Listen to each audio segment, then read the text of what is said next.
Friends, మామూలుగా మనకి మన స్కూల్లో డ్రెస్ కోడ్ అనేది ఒకటి ఉంటది. కానీ జపాన్ లో డ్రెస్ కోడే కాదు, చెడ్డీ కోడ్ కూడా ఉంటది. అంటే వాళ్ళు వేసుకునే అండర్వేర్ ఏ కలర్ లో ఉండాలి కూడా స్కూల్ మేనేజ్మెంటే డిసైడ్ చేస్తది. అలాగే చైనా ఒక కొత్త టెక్నాలజీని తీసుకొని వచ్చింది. ఆ టెక్నాలజీలో అమ్మాయిలు అబ్బాయిల్ని గదిలో పెట్టేసి దాని తలుపులు వేసేసి దానికి తాళాలు వేసేసి షాపింగ్కి వెళ్ళిపోవచ్చు. ఇంకెందుకు చంపేసి పూడ్చి పెట్టేసి భోజనాలు పెట్టేసి వెళ్ళిపోమని షాపింగ్ కి. ఇప్పటికి ఇంకా అంత అడ్వాన్స్డ్ టెక్నాలజీని కనిపెట్టలేదు, కనిపెట్టాక చెప్తాను. ఇవాల్టి వీడియోలో మనం ఇలాంటి అద్భుతమైన ఫ్యాక్ట్స్ ని ఇంకా ఇలాంటి అద్భుతమైన సంఘటనల్ని చూడబోతున్నాం. కాకపోతే వీడియోలోకి ముందు వీడియోస్ లైక్ చేయండి, సబ్స్క్రైబ్ చేయండి, కింద ఉన్న గంట కొట్టండి. మీకు మన ఛానల్ ఎందుకంటే మంచి వీడియోస్ చాలా ప్లీజ్ చెక్ చేసి చూడండి.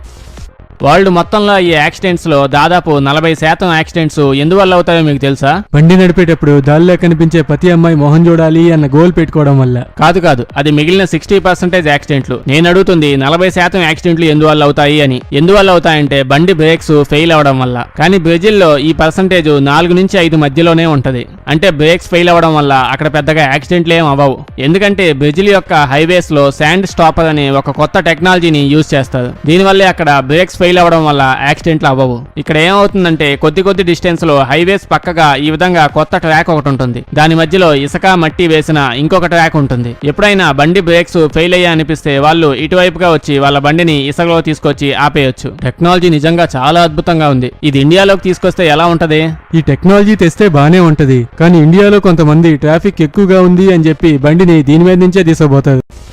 ఫ్రెండ్స్, మీకు ఒక చిన్న విషయం. లాక్డౌన్ అయిపోయాక చాలా గేమ్సే స్టార్ట్ అయ్యాయి. ఇప్పుడైతే ఇంగ్లాండ్ కి ఇండియాకి మధ్య T20లు ODIలు చాలా స్టార్ట్ అవుతున్నాయి. విషయం ఏంటంటే వీటిని మనం చూడటమే కాదు, వీటి నుంచి డబ్బులు కూడా సంపాదించవచ్చు. క్రికెట్ నుంచే కాదు, ఫుట్బాల్, బాస్కెట్బాల్, కబడ్డీ వీటి నుంచి కూడా మనం డబ్బులు సంపాదించవచ్చు. ఈ మ్యాచెస్ లో మన బెస్ట్ టీమ్ ని 1xBet లో సెలెక్ట్ చేసి పెట్టుకుంటే జెన్యూన్ గా మనం డబ్బులు సంపాదించవచ్చు. ఈ 1xBet లో ఎలా సైన్ ఇన్ అవ్వాలి, ఎలా టీమ్ సెలెక్ట్ చేయాలి, వీటి మీద యూట్యూబ్ లో మనకి చాలా వీడియోస్ కనిపిస్తాయి. అంతేకాకుండా కేవలం మన సబ్స్క్రైబర్స్ కి ఇందులో సైన్ ఇన్ అయ్యాక బెట్టింగ్ చేయడానికి $100 ఫ్రీగా ఇస్తారు. దాంతోనే మన బెట్టింగ్ స్టార్ట్ చేసుకోవచ్చు. ఈ 1xBet యాప్ కి లింక్ ఇంకా ప్రోమో కోడ్ మీకు కామెంట్స్ లో కనిపిస్తాయి. ప్లీజ్ ఒకసారి చెక్ చేసి చూడండి. ఈ ఫోటోలో ఉన్న ఇతన్ని చూడండి. ఇతను చూడడానికి బాబాజీలా ఉన్నాడు కదా. కొంతమందికి ఉగ్రవాదిలా కనిపించొచ్చు, కానీ నిజానికి ఈయన అలాంటి వాడు కాదు. ఈయన మనుషుల్ని అస్సలు చంపడు, డైరెక్ట్ గా మీద పడిపోయి తినేస్తాడు. అవును, నిజంగానే ఇతను బతికున్న మనుషుల్ని సమోసాలు తిన్నట్టు తింటాడు. ఇప్పుడు సమోసాలు తిన్నప్పుడల్లా ఈడే గుర్తొస్తాడు, నువ్వు నీ ఫ్యాక్ట్లు. ఓకే, ఇతన్ని మ్యాన్ ఈటర్ అని పిలుస్తాము. ఇతను వెనుజులాలో ఉంటాడు. ఇతనికి ఆకలేసినప్పుడల్లా బాగా దిట్టంగా ఉన్న మనిషిని ఎత్తుతాడు. వెంటనే అతని మీదకి అటాక్ చేసేసి తినేస్తాడు. కానీ నిజానికి ఇతను మనం అనుకున్నంత చెడ్డోడేం కాదు. ఎందుకు, నేను తినలేదనే? కాదు, ఇతనికి కొన్ని నియమాలుంటాయి. అదేంటంటే ఇతను ఆడవాళ్ళు, చిన్నపిల్లల జోలికి అస్సలు వెళ్ళడు. చూసావా, లేడీస్ అంటే ఇతనికి ఎంత రెస్పెక్టో నువ్వు ఉన్నావు. ఇతను పాటిస్తున్న ఇంకో నియమం ఏంటంటే ఇతను ఆధునిక టెక్నాలజీని నమ్మడు. అందువల్లే ఇతను ఫ్రిడ్జ్ ని కొనుక్కోలేదు. అయ్యో పాపం, ఇప్పుడు మొక్కలు మిగిలిపోతే ఏం చేస్తాడు? మిగిలిపోయిన వాటిని ఏం చేయడు, వాటిని పూడ్చి పెట్టేస్తూ ఉంటాడు. అతనికి ఎప్పుడు ఆకలేస్తే అప్పుడు ఫ్రెష్ గా తెచ్చేసుకుంటూ ఉంటాడు. ఇతనికి హెల్త్ అంటే చాలా ఇంపార్టెంట్. ఆరోగ్యమే మహాభాగ్యం. కాకపోతే కొన్ని డేస్ అయ్యాక లేడీస్ పోలీస్ టీం ఒకటి వచ్చి ఇతన్ని పట్టేసుకుంది. ఆ పోలీసులు వాడిని పట్టుకొని ఇదంతా చేసిన నువ్వే కదా, నిజం చెప్పు అని అడిగారు. అప్పుడు అతను ఏం చెప్పాడో తెలుసా? అయ్యయ్యో, ఇదంతా నేను చెయ్యలేదండి, ఏదో 10 మందిని చంపాను అంతే. పాపం, ఇన్నోసెంట్ ఫెలో. ఇందాక చెప్పినట్టే అన్ని స్కూళ్లలో డ్రెస్ కోడ్ అనేది ఖచ్చితంగా ఉంటుంది. జపాన్ అన్నిట్లో నేనే ముందుండాలి అని చెప్పి దీనిలో కూడా ఒక అడుగు ముందే వేసేసింది. స్కూల్ ప్యాంటు, షర్టు, టై, బెల్ట్ తో పాటు వేసుకునే అండర్వేర్ కూడా ఏ కలర్ లో ఉండాలో ముందే డిసైడ్ చేసేస్తుంది. ఇంతకీ నాకు తెలియని విషయం ఏంటంటే పిల్లలంతా నియమాలు పాటిస్తున్నారో లేదో స్కూల్ మేనేజ్మెంట్ ఎలా తెలుసుకుంటుందో నాకు తెలియట్లా. మేబీ వాళ్ళ దగ్గర బాంబు డిటెక్టర్ లాగా చెడ్డీ డిటెక్టర్ కూడా ఉందేమో. ఫ్రెండ్స్, ఇంగ్లాండ్ లో చాలా ఇళ్లకి ఈ విధంగా కిటికీలు ఉండవు. కిటికీలు మొత్తాన్ని ఇటుక బేడలతో ఈ విధంగా కట్టేసి పెడతారు. వాళ్ళు ఈ విధంగా ఎందుకు చేసుంటారో మీకు ఏమైనా ఐడియా ఉందా? పక్కింట్లో ఇలాంటి ఎవడో ఉండుంటాడు, అందుకే ఈ విధంగా చేసుంటారు. కాదు, నిజానికి ఇంగ్లాండ్ లో 1696 నుంచి 1851 మధ్యలో విండో ట్యాక్స్ అని ఒక వింత ట్యాక్స్ ఉండేది. అప్పటి అధ్యక్షుడు విలియం అనే వ్యక్తి ఈ ట్యాక్స్ ని తీసుకొని వచ్చాడు. ఇంట్లో ఎన్ని విండోస్ ఉంటే అంత ట్యాక్స్ కట్టాలి. సో అప్పటికే వాళ్ళ ఇంటికి విండోస్ ఉన్న వాళ్ళు ఈ విధంగా విండోస్ ని మట్టి బేడలతో కప్పిపడేశారు.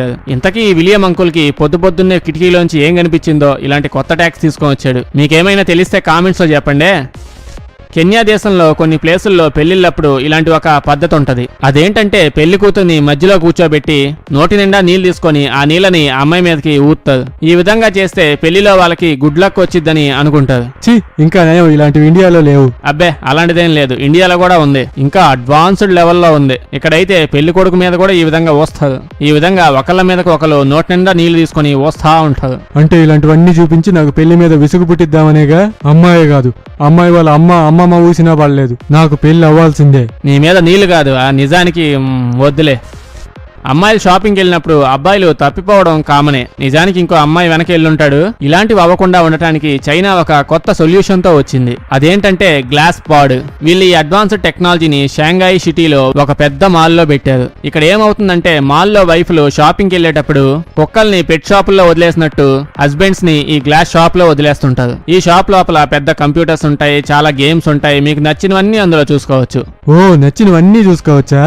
నచ్చినవన్నీ అంటే గేమ్స్, మూవీస్ అని. నీ పిల్లి పిత్తి మొహోడా. ఇప్పటికైతే ఈ టెక్నాలజీని ఉచితంగా వాడుకోవచ్చు. కొన్ని డేస్ అయ్యాక దీని డిమాండ్ ఎలాగూ ఎక్కువైపోద్ది. అప్పుడు ఖచ్చితంగా డబ్బులు ఇవ్వాల్సి వచ్చింది.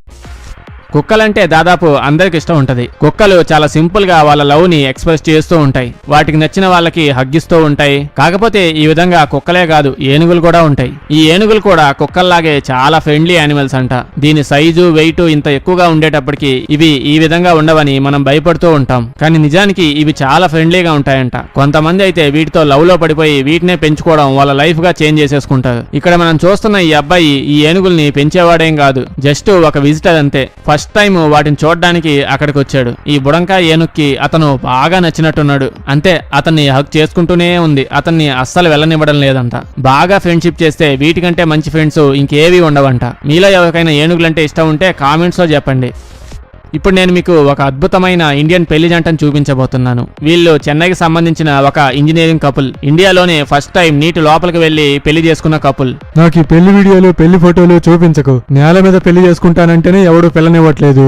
ఇప్పుడు నీటి లోపల చేసుకుంటా అంటే దాన్ని ఎత్తపోయి పసిఫిక్ మహాసముద్రంలో పడేస్తారు. ఫ్రెండ్స్, వీళ్ళు ఏదో ఎంజాయ్మెంట్ కోసం ఈ విధంగా చేయలేదు. సముద్రంలో ఉన్న ప్లాస్టిక్ ని, వేస్ట్ ని తగ్గించాలంటూ ఒక ఈవెంట్ చేస్తూ అందులో భాగంగానే ఒక కపుల్ ఈ విధంగా పెళ్లి చేసేసుకుంది. వాళ్ళు చెప్పాలనుకున్న విషయాన్ని ఈ విధంగా జనాలకి సెన్సేషనల్ గా చెప్పాలని ట్రై చేశారు. అదే విధంగా ఇది ఒక కొత్త వరల్డ్ రికార్డ్ కూడా అయిపోయింది.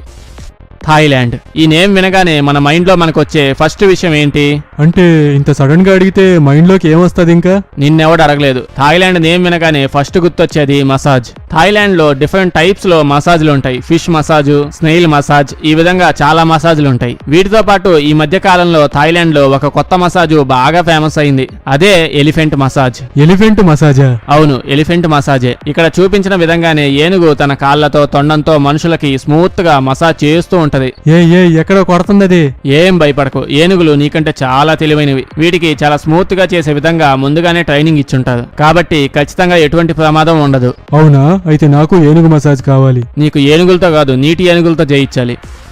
ఇండియాలో ట్రైన్స్ వచ్చేటప్పుడు మనం చాలా హారన్స్ వింటూ ఉంటాం. ఒక్కొక్క టైప్ సౌండ్ కి ఒక్కొక్క మీనింగ్ ఉంటది. మనం ఏ సౌండ్ దేనికి యూజ్ చేస్తారో ఇప్పుడు చూద్దాం. ఫస్ట్ వన్ కంటిన్యూస్ టైప్, అంటే సౌండ్ వస్తూనే ఉంటది. ఏయ్, కుక్క కరిచినట్టు ఎందుకు కలుస్తున్నా? అయినా ఆ సౌండ్ అలా కూడా లేదు. నువ్వు వెళ్ళి కుక్కను కరిస్తే కుక్కే ఆ సౌండ్ చేసినట్టుంది. ట్రైన్ వచ్చినప్పుడు సౌండ్ ఎలా ఉంటుందో స్పెషల్ ఎఫెక్ట్ లో చూపిస్తున్నా. ఈ విధంగా కంటిన్యూస్ గా సౌండ్ వస్తే, అంటే వాడు చేసినట్టు కాదు, నిజంగా కంటిన్యూస్ గా సౌండ్ వస్తే దాని మీనింగ్ ఆ ట్రైన్ ఆ స్టేషన్ లో ఆగదని, అలా వెళ్ళిపోయిద్దని దాని మీనింగ్. అప్పుడు ప్యాసింజర్స్ కొంచెం డిస్టెన్స్ లో ఉండాలని ముందుగానే చెబుతుంది. నెక్స్ట్ టైప్ లో 2 టైమ్స్ ఆగి ఆగి సౌండ్లు వస్తాయి. నీకు దండం పెడతా ఆపదా? ఈ విధంగా కుక్క పిల్లల్లా కాకుండా నిజంగా సౌండ్స్ ఆగి ఆగి వస్తూ ఉంటాయి. దీని మీనింగ్ ఏంటంటే ట్రైన్ క్రాసింగ్ అప్పుడు పాస్ అవుతుందని, జనాలు ఆ టైంలో పట్టాల మీదకి రాకూడదని ముందుగానే చెబుతుంది. Next 1 2 small 1 long. ఏంటో అది బ్యాక్గ్రౌండ్ మ్యూజిక్ ఇస్తున్నావా, ఇంకేమైనా చేస్తున్నావా? ఈ సౌండ్ కు మీనింగ్ ఎవడో ట్రైన్ లో చైన్ లాగాడని, ఇప్పుడు బండి ఆగిద్దని మీనింగ్. అలాంటప్పుడే ఈ సౌండ్స్ వస్తూ ఉంటాయి. నెక్స్ట్ సౌండ్, అమ్మో వద్దులేండి, మళ్ళీ ఏదో సౌండ్ చేస్తాడు, అది వినడం నా వల్ల కాదు. బ్యాక్గ్రౌండ్ లో అద్భుతమైన మ్యూజిక్ ఎఫెక్ట్లు ఇస్తుంటే ఇలాగే ఉంటది. ఈ విధంగా దాదాపు 10కి పైనే సౌండ్లు ఉంటాయి. మీకు మిగతా సౌండ్లు కూడా తెలుసుకోవాలని ఉంటే కామెంట్స్ లో మెన్షన్ చేసి చెప్పండి. సో ఫ్రెండ్స్, ఇదే ఇవాల్టి మన వీడియో. ఈ వీడియో మీకు నచ్చితే ప్లీజ్ వీడియోకి లైక్ చేయండి. ఇలాంటి వీడియోస్ ఇంకా కావాలంటే మన ఛానల్ ని చెక్ చేసి చూడండి. మీకు ఇంతకంటే అద్భుతమైన వీడియోస్ చాలా కనిపిస్తాయి. ఈ వీడియో మీద మీ ఒపీనియన్ ఏంటో కామెంట్స్ లో చెప్పండి. వీడియో నచ్చితే లైక్ చేయండి, మీ ఫ్రెండ్స్ కి షేర్ చేయండి. కానీ ప్లీజ్ సబ్స్క్రైబ్ చేయడం మర్చిపోకండి. Thank you.